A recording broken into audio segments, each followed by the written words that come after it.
Haydn kind of brought us out into, more equal roles.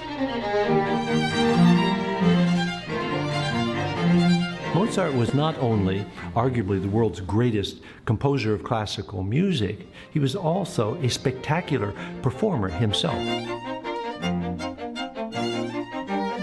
Haydn to Strauss, all these composers have always been handing the torch forward to the next composer, to the next generation.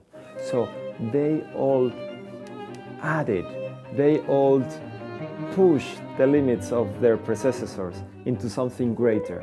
And that's how, through them, music history has written one of their best pages ever.